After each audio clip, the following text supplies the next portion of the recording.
what's up? What's up? What's up? Welcome to Bread Brothers. We're back again. I'm super excited. I've got two of my brothers here. We're missing another slice, but who cares? I've got Sami boy. I've got Moshi here with us.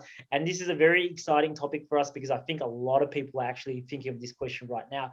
Which one is the better investment, crypto or NFT? So let's get the ball rolling. I want to know what you think, Sami, first, because you're a crypto TA guy. I want to know how the market is, where we are, and what would you do at this situation? And maybe later on, you can actually go through the whole analytics, the market overview. But I just want to know from your perspective, Sami, what would you do at this point?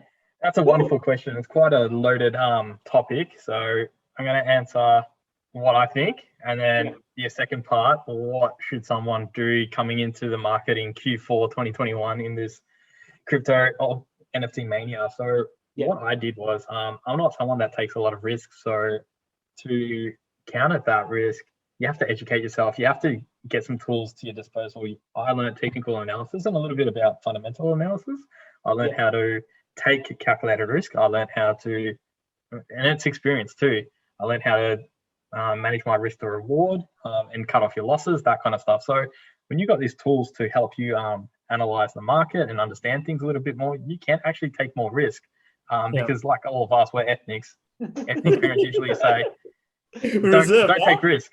Just study, become a doctor, become an engineer. It's an important thing that you say that. I know we said ethnics, but I think the mentality is you're all in or you're all out, or there's no people the midway point. So it took me a while.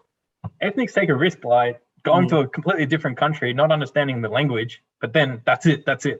Can't take financial risk. Never take financial risk. But, hold on, let's see what Moss is gonna say. What were you about to say, Moss? Oh man, I was just like that. I did not want to spend my money, didn't even want to get involved in crypto. But now I feel like I spend more money on crypto than I spend on my real life. I'm living. But you can relate to that, right? You educated yourself, you understood what you're getting into, and then you got comfortable with. I remember your first heart attacks when we saw a bit of a dive, but now you're cold as ice. But anyway, so that's my point. It's Ambo or Lambo. Yeah. But that's my point. You educate yourself, and you have to take risk. It's not good to teach yourself don't ever take risk. You have to take risk, but you need to know how to take that risk. So with me, crypto is pretty easy It's easy to understand everything. It takes experience to learn and refine your methods, right? It takes experience to understand when enough is enough. The reason why I am more, let's say, 70% crypto, 30% NFT in my portfolio is I just feel NFTs are still something very new, very experimental. Like in the .com in the 90s, we were all like, it didn't make sense, but everyone was just pouring money into anything and it was booming. And now we look back into it going, none of it made sense. It's crazy. In 5 years' time, we're going to look back to this moment in NFTs and say, nothing made sense. What the hell are we doing? But at the moment, there's some method to the madness. And I know my own limits. And I don't know that method to the madness as well, but I try to listen. So for me, crypto, because I understand where my line in the sand is, and I understand where my eject buttons are. I'm from a macro perspective, from a long-term investor. When am I going to pull the pin and start exiting my portfolio? I don't have that skill set in NFT as much yet. You taught me a great tool to buy 2 NFTs. Keep one for the long term because they are long-term investments, and then flip the second one to get your money back, to reduce your risk and your exposure. But that's my strategy and what I recommend somebody coming into this space in Q4 in this very heated market is understand market cycles and educate yourself. The biggest investment you can do is in yourself, in your own education, because I see so many people coming on board to our groups in our social circles saying, what do I buy? Or when they panic, when do I sell? Or is this going up? If you have to ever ask somebody else those questions, you've failed. I'm sorry, but you have to understand what you're getting into and educate yourself. That's my biggest tip. But No, that's awesome. I think it's very valid what you said there, Sami. It's in this whole industry. It's very important education, whether it be crypto or NFT. Why are you investing in something and what makes it valuable to you and why it would be valuable for another person when you're investing? These are some of the questions that you should ask. But I want to now hear from Mossy's perspective, because one thing I love about this space, like the three of us at the moment, we all got different specialties, but also we've got our portfolios are all kind of different in a way too. Sami is full crypto, Mossy's heavily NFTs, and I'm probably the guy in the middle, right? I've got that balanced portfolio. So this is a very good episode to see three different perspectives. Let's hear what Moshi has to say. Tell us, Moshi. I'm not. I feel like, just a disclaimer. Wait. I said I was just a disclaimer. I said I was 70-30, and I'm not saying one's better than the other. No. My point was, it's what suits your method, your risk, your education level, that kind of stuff. And that's very, sorry, Moshi, that's very important to say. This is not financial advice, guys. Just this is just a group of mates hanging out, discussing what certainly financial advice.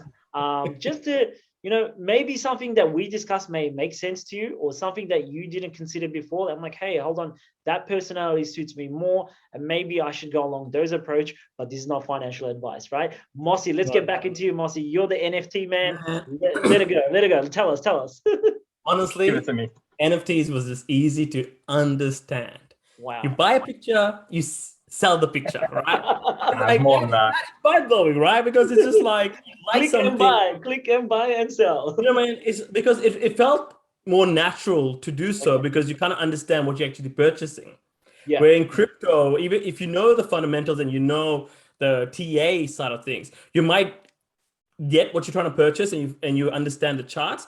But I felt like with the NFTs, there's historic value based on what the artist or that individual community can bring, right? So you know that, oh, wait, if I buy this today, based on this guy's background, there is a potential of growth.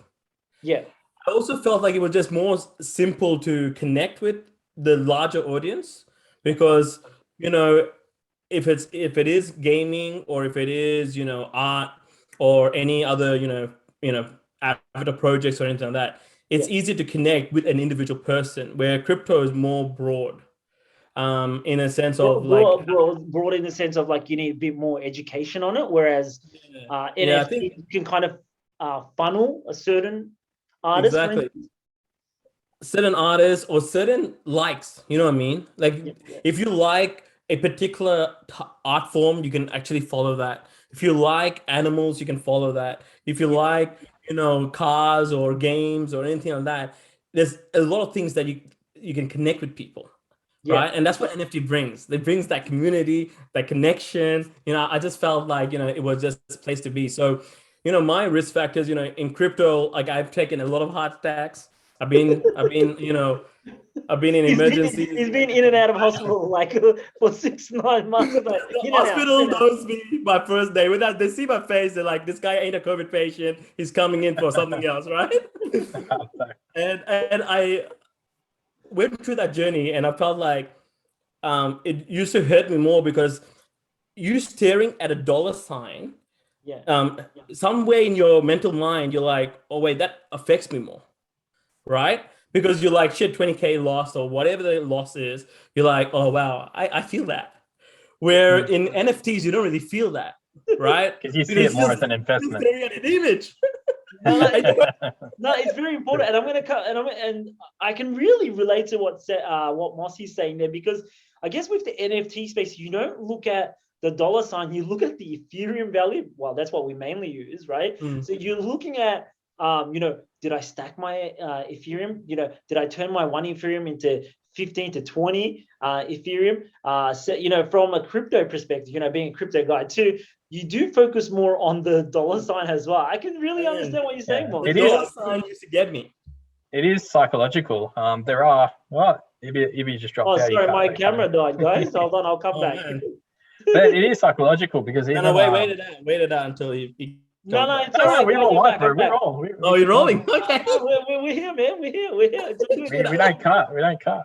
This is Brent Brothers. No editing. This is straight bang. Yeah. Sorry. Right. Oh, I was just saying, yes, the psychological aspect is real, because a lot of traders will change the red bars to blue, to something that is not negative. So because they know emotionally they can get triggered by the color red. So, honestly, that's the biggest reason where I felt more in ease, and why my NFT portfolio is probably much larger, because I just felt like I can't tell. I'm just looking at an image. It doesn't change at all. Yeah. You know? Because that's And I like your the image. personality, right, Moss? That suits your personality. Like Yeah, you feel more comfortable, less stressed. Maybe that's why I've gone partially both with crypto. So I have a question. Which one do you enjoy more, Mossy? NFTs for sure. Okay. Yeah. And is that because of the money reason, or because of the community, or the utility, or what's the reason? Just money was money is secondary, because I think you buy in a belief that it will go up, right? Okay. Because you don't really buy it knowing it's going to go up. But crypto, you feel like it's going to go up, right? Based on analytics. Yeah. Because when you buy something new, you don't have any fundamentals. So you buy something thinking, oh, I really hope this goes up, right? It does have a bit of elemental addiction there as well. It's exciting. Like, I guess me and Ryan on the previous episode, we actually talked about this as well. That nostalgic touch of collecting cards, all that feeling, you know what I mean? Not because I'm going to use Pokemon as an example. When you bought Pokemon cards, you bought it because you just wanted that excitement. Am I going to get the Charizard, or am I going to get the next super rare type of NFTs? Yeah. And that's the way these drops are working. And I guess it is playing on people's psychological element as well. I'll tell you a little story. Macca's recently, they announced that in Happy Meals you get actually a Pokemon, a toy as such. And honestly, I use my son's name, but I go in and I'll just like, give me a bloody Happy Meal, right? Because I'm collecting this, and I literally collected all these Pokemon, just for the fact of like, now I'm in that nature of just collecting something. Yeah, I didn't understand it when I was little, and I wish I did, because it makes sense that today. But if you collect something today, you never know in 10 years' time what that could be. No, you don't. Look, it's interesting because everything that we think that doesn't have a value, someone actually can give it value. You know what I mean? Yeah. A lot of people don't look at it in that sense. But let's tie into what Sami can kind of give us a bit of guidance now in this, because what I've noticed is when the crypto industry, the crypto tokens and coins and all that pump, the NFTs tend to drop. So before I even open up this discussion, I want Sami to actually tell us how the market overview is there right now. Like, what is Bitcoin doing? Where are we in the space? And then from there, Mossy, I'm going to tie it in back to you, and you're going to give us the analytics of the NFT space, so our audience can actually have a look at it and see which one's the better investment. Because when crypto pumps, the NFTs drop, and then when the reverse happens, the other one increases, the NFTs will increase. So exactly. I guess this is the point where you guys should start timing when to buy and when to sell. Yeah, let's have a look at it. Show us, Sami. So I'm just going to get a chart up. Just give me 1 second to share my screen. Here we go. Let me know if you can see that. Yeah, it's just starting now. Yeah. All right. So what you're looking at? So what you're looking at is Bitcoin dominance, and this shows pretty much on the weekly timescale. So let's start at a macro perspective. On a weekly timescale, so pretty much from late December, New Year's Day, this has been dropped. Bitcoin dominance is the market cap of Bitcoin divided by the market cap of the entire crypto space. So around here in the first week of January 2021, you just saw dominance drop. Let's just measure it. Drop about 14%, and then around in March, it just dropped all the way down 41%. So that's how much Bitcoin's dominance drops. So when this drops, that means money is flowing into the altcoins. So this whole thing here is essentially one big altcoin season that we just had. So when people's like, when do I get in? You get in during this trend, when this is going down.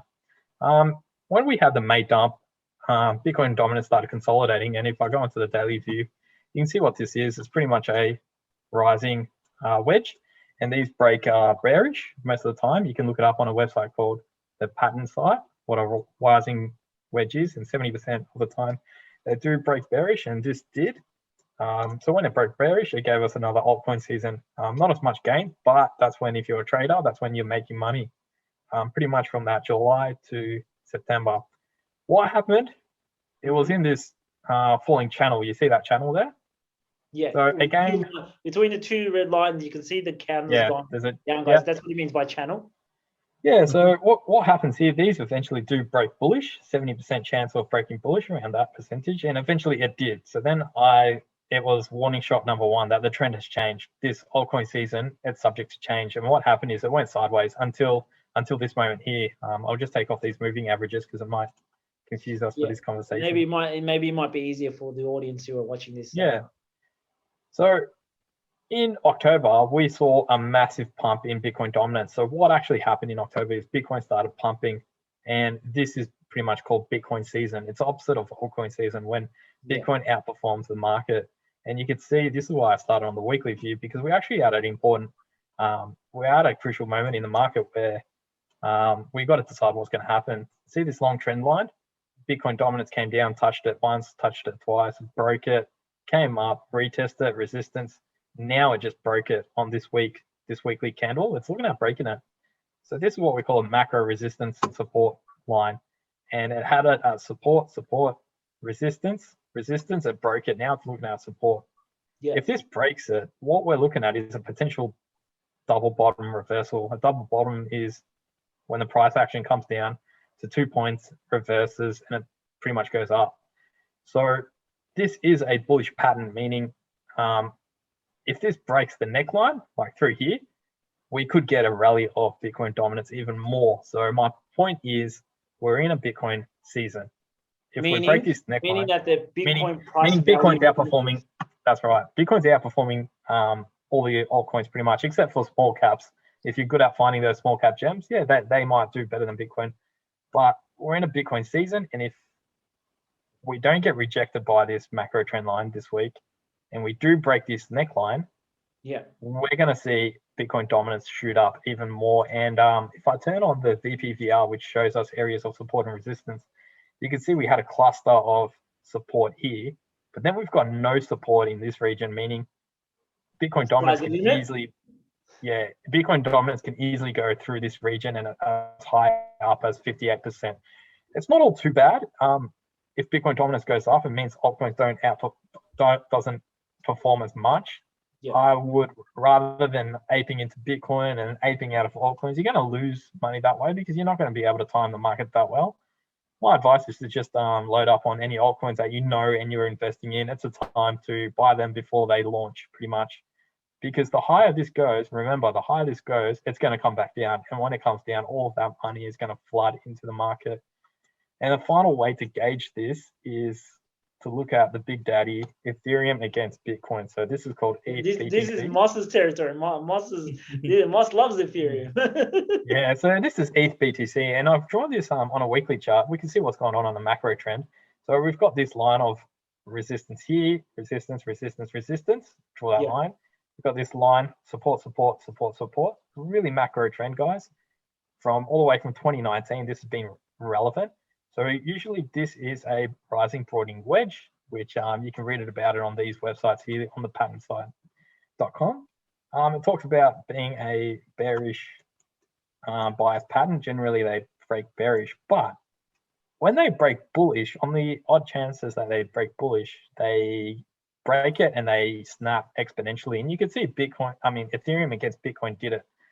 So yeah, you could look at ETH/USDT and try to find an entry, but I tend to look at Ethereum versus Bitcoin when to buy my Ethereum, because what's the point of trying to buy Ethereum unless it's outperforming Bitcoin, right? What's the point of buying any altcoin unless it's outperforming Bitcoin? Correct. So what we see here is when it snapped that in April, it outperformed and it went parabolic as we expected because it broke a bearish bias pattern. It then consolidated into a pretty much a ascending triangle or asymmetric triangle. And if I look at it on the daily, we could see it there. On the daily, we've actually broken out of this asymmetric triangle. The most bullish case is if this price comes back into the triangle, but we just have to pay attention now because we're at that macro level, this yellow line of previous resistance. This should act as future support. So this should be a strong area. I am expecting a bounce here. And if you look at on a lower term time frame, like on the daily, the price is moving into this channel. So this channel should 70% chance should break bullish at some point. It should, and that's what I was going to say next to you. So looking at your purple triangle that you have, which is the channeling there. Yeah. What usually the breakages usually happen, coming to the tip of it's around that 70% mark. It's actually around 70% mark. So the measured move is going to be the size of this triangle, and it's going to be at the 70% mark. So the measured move will be about there. I'll just copy it again. Because the next question I was going to ask, and a lot of people the measured move that we're looking at, Sami, is roughly what day? Because looking at your your graph there, it's saying that around 14th of November we can potentially see a pump. Yeah, that's right. It doesn't have to be exactly on that time. No, it can be a couple of days, but I'm just saying, I guess, for the audience who are watching this is something very important to look at.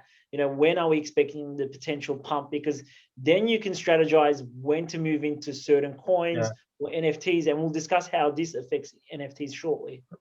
Right now, I recommend just waiting and seeing what happens here. We're in a clear Bitcoin season, right? Number one. Yep. So I'm waiting to see what happens with this price. Is this price action going to respect this this trend line here, which has been an area of resistance it goes back 2 years. Remember, the longer the period, the more relevant that area of resistance and support is going to be.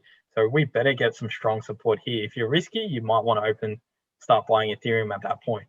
And if we do have a bullish breakout. What is the value of Ethereum currently, as we are looking at now? What is the value of Ethereum? So we're at 3,858, which if you're looking at the USD pairing, it actually is. Is that a cup and handle there? Is that a cup and handle? It is a cup and handle.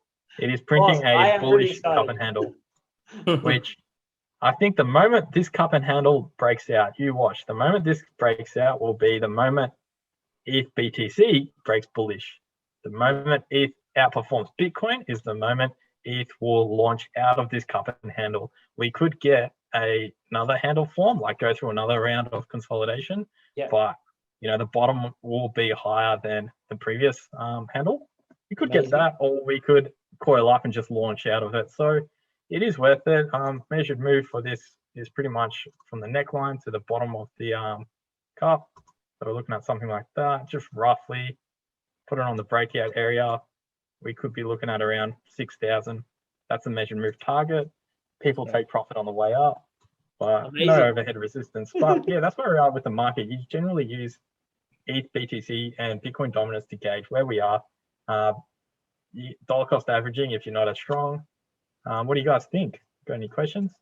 No, I'm pretty happy about that. I think you explained everything in the sense that the market dominance where it is. You've explained we're in a Bitcoin season. What happens after when the dominance of Bitcoin drops? You give us an altcoin explanation here. And the bit that I love is you've actually shown us the Fibonacci of where Ethereum is going to pump as well. So, the 6,200, that's a good indicator. Always take it as a grain of salt, guys. Things change all the time. So that was just a quick overview. Now, the last segment that I wanted to come down to was Moshi. Before we do this, once again, guys, the money flows from Bitcoin to, I'm going to say, the mid caps or Ethereum first, and then the alts, and then it goes into NFTs. So at this point in time, you may see some NFTs drop in value, and Moshi is going to probably show us some data analytics about that as well. So it's probably a great time to actually, if you wanted to buy an NFT, this may be a great time. The ones that, kind of out of your 1 or 2 ETH, this 1 or 2 ETH is about what, $5,000, $10,000 difference, right? So it's a bargain. And, I would be jumping on stuff that I wasn't able to reach right now. But just have a look at it. Sami's showing us a crypto money flow, which is from fiat, Bitcoin, large cap, mid caps, low caps. And now, I would add NFTs to that. I would add NFT. And one thing that I'm suspecting of is the NFT, the altcoin mania we saw in 2018. I'm skeptical whether or not that would ever happen again when there's something 10x in like a week and then you cashed out and then you saw it 100x again. I don't know if that's really going to happen to altcoins, but I have a feeling. We pray. I have a feeling it could happen very well for NFTs. People, because you got to look at the economics of things, Ethereum is used to buy NFTs.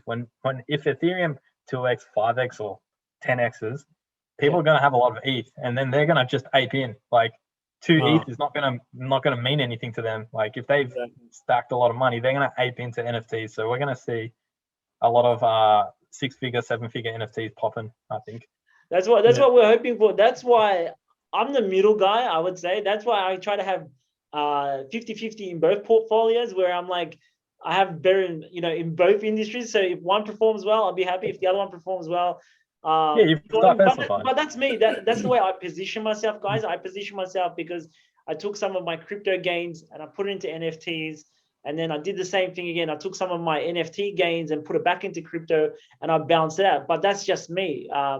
You may have a different strategy. There's no right and wrong, but I want to hear from Moshi now. I know Mossy's probably waiting to jump on it. So go ahead, Moshi. This is your time to shine. I'm gonna share my screen.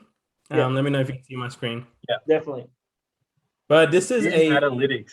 Dune analytics, and I love Dune analytics. This is where the degens lie. If you're an NFT, if you want to be a degen, you bookmark Dune analytics. That's it. Let me just refresh it just in case we got another $1 million sale. But ideally, this will show you guys and show everyone who's watching how crazy the NFT market is, right? And we can start off with the big numbers where there's nearly like 5,000 ETH worth of collections. Wow. And nearly 107 collectors out there. We can also talk about maybe something that's over 100 ETH collections, and there's 1,000 people out there. And existing NFT collections that are out there is like around 7,527. So there's so much potential. What I'm trying to get at is that there's not many collections out there, but there is so much growth. There's no we can see where there is total NFT transactions over here. Is that 11 billion or 11 trillion? That something crazy. We don't even know anymore. We just see. That's super easy. That's 11 billion. It's 11 billion. It's crazy, right? Crazy. And obviously in Ethereum, you can see it's nearly 3.9 mil. So a lot of people, like Sami was mentioning, a lot of people will wait for the breakouts, and when they have made their 10x or whatever, they got so much Ethereum. And the best way to actually store Ethereum in a safer method is to buy out certain NFTs that they feel like will still hold value, right? Wait, and as I'm talking about did you just say a safer way to store Ethereum? Is it store it as a security or store it as an investment? Store it as an investment, because if you take out example $1 million worth of Ethereum, and then you buy an artwork, maybe like X copy or something like Ferocious or something, in given time that will still hold value because they are growing artists, right? And if not making more, if not, you're making Ethereum to work for you. Heaps more. Like I was mentioning, and I think in our previous episode, like I've seen stuff from people that went from 100,000 to the one-on-one sale to 70 million, right? So we have seen crazy growth, and we have seen people trust the NFT market. So going through this, you can see obviously wallets and all these things. But what I wanted to show is the daily USD volume, right, that comes in.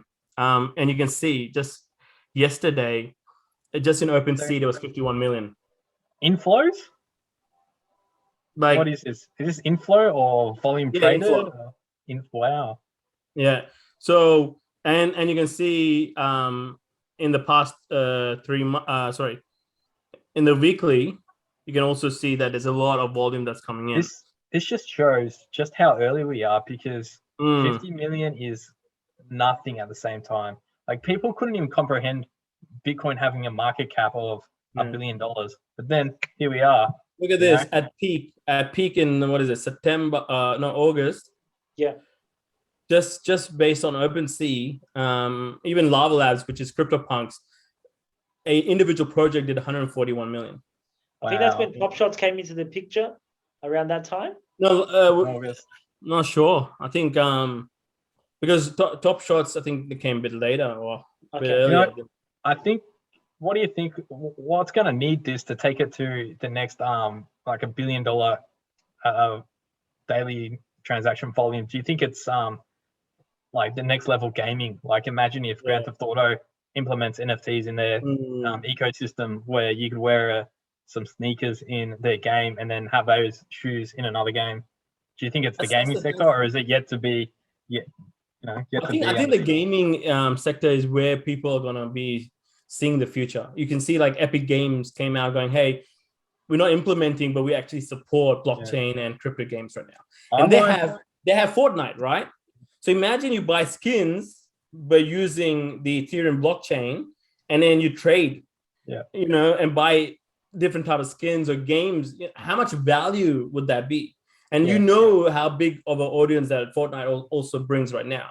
Online gaming revolutionized gaming, and it made it pretty much the biggest industry out there if you look at it by its yearly market cap. And I think the next frontier for gaming is virtual and NFT gaming.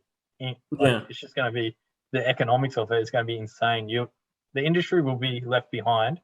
EA Sports or whoever it is, they're going to be left behind if they don't adopt this technology. I think that's why a lot of companies are trying to jump in, and actually Infinity kind of led.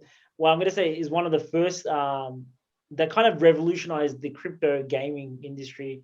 That's why Axie Infinity is booming. And another one probably to look at is to Illuvium, which is the same, as doing a phenomenal job there. But let's go back to what we're looking at here. Now, just quickly want to show this, right? Please. There is more buyers out there than sellers. And you can see in the last 2 months, tons of buyers, no sellers. So what does that mean? Yeah, NFTs are just going to go up, up, up, up. The demand, that's demand. But it's demand and supply, my friends. Ideally, people are getting to know NFTs, and people are jumping on the bandwagon. Like you can see, like superstars like Snoop Dogg, and people are bringing a lot of influences, right? Because they're like, oh yeah, we're sitting on our own money or own wealth.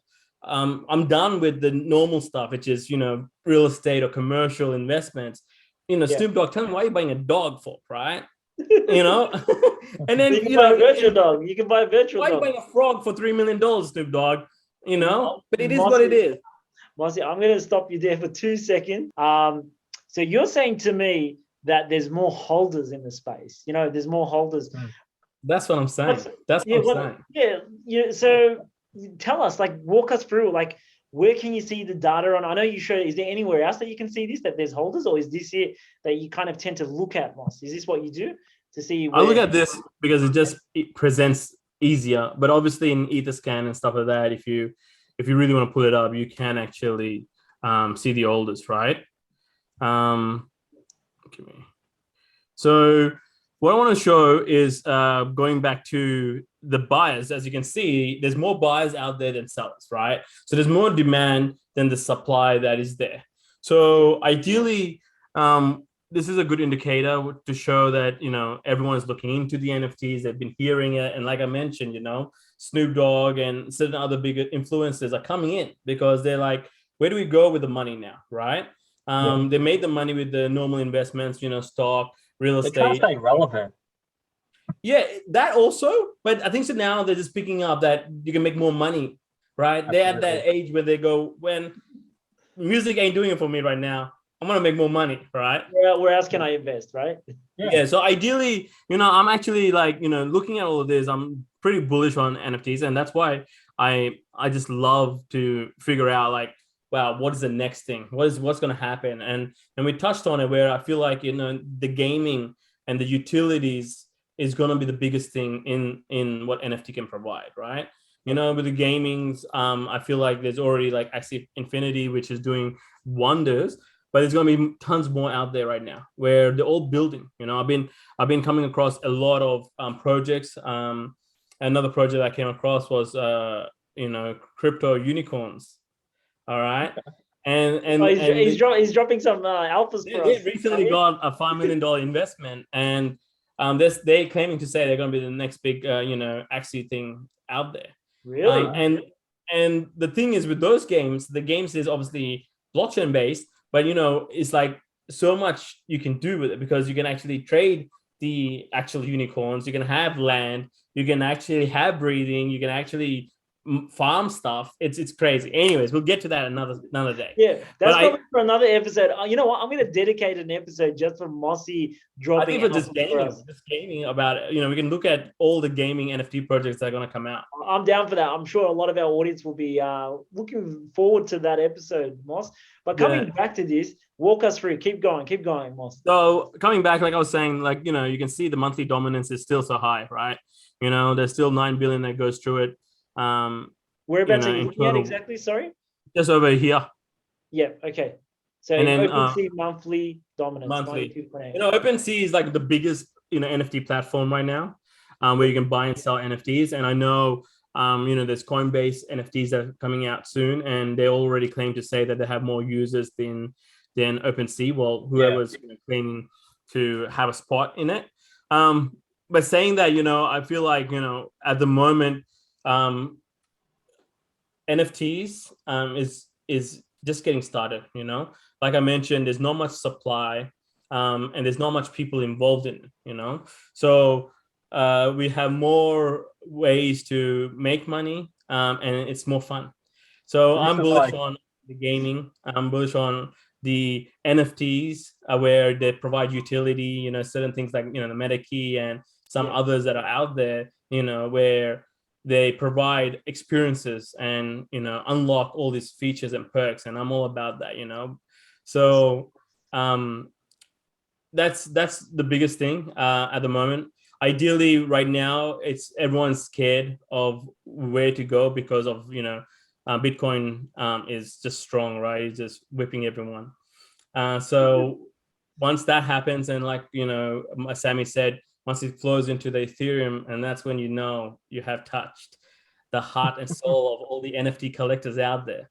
But we may see a bit of a dip, right? When that happens, we may see a bit of dip of NFTs, and that's probably a trigger point where try to grab the ones that you guys like. Do you know what I mean? Because if they go, as I said previously as well, if it drops down to if it gives you two Ethereum discount, you're depending whatever the value of Ethereum is. You're saving roughly around, averaging $7,000 there that you may save. So I don't know. Do you consider it, guys? Do you consider it? I think there's got to be a disclaimer to pick quality NFT projects, not just all these copycat, what's it called, the avatar projects. Anons. That's a whole. You don't even know who the Anons are. Yeah, that's a different issue. Yeah, that's a whole different issue. Artwork. Yeah, that's another whole topic. Actually, we can go through to talk about projects and how they perform. But ideally, do your research, identify, go and sit on the Discord to ask questions, do your homework. Really, it's hard because a lot of projects will say that this is the roadmap and we're going to deliver this, we're going to deliver that. It's really a 6-month roadmap. Example like Metaverse will be like, hey, we might just give you some printed Metaverses out there and just and you can see what has happened to that project. It went to 8 or 9 Ethereum, and now it's only like under 2 Ethereum. That's a massive drop, but to go from like 8 Ethereum down to 1.5, 1.8. That's for especially anyone who bought at the top. Like if you bought at the top, you would be in a lot of pain now. I'm so sorry. I'm in pain. Oh, no, I hate that project so much right now. The artwork's cool. The artwork's cool. Ross, maybe you can hang it up on your wall to remind you every day not to buy them. I realized what we're thinking. I think that would be another topic for another day. Not FOMO in the pressure of social media, right? Definitely. Because it's so easy to fall in the trap of feeling that something will make you good money, hoping because of the hype around it. But sometimes it does work, right? Sometimes it does work. Sometimes there's projects where you don't expect anything, and like every person jumps on it, and then the floor price starts increasing. But as Sami said, I'm a believer of that too. That's why with me, I do take with a grain of salt, and I don't jump into every single project because you need to know your risks involved in this game. Never invest any money that you're not willing to lose. depending on wherever you're in space. But I think this is it, guys. I think we're wrapping it up. I think we're done. Thank you so much, Sami. Thank you so much, Moshi. It's always cool to have you guys here. I'm hoping to one day have the full slice of bread. We're always missing one. We're always Yeah, we're always one or two. There'll be plenty of more topics to come up, guys. But if, as I always say at the end of each episode, if you have a specific question that you want to ask or you want us to discuss, please comment below. We are listening to what you guys are saying. You guys said to us, can you put timestamps? So I am putting timestamps, so it's easier for you guys who just want to fast forward to maybe just listening to Sami, maybe just listening to Moshi. You know what I mean? It's straight to the point. I am going to probably make this a Wednesday night here, but probably I'll release on Thursday for our audience.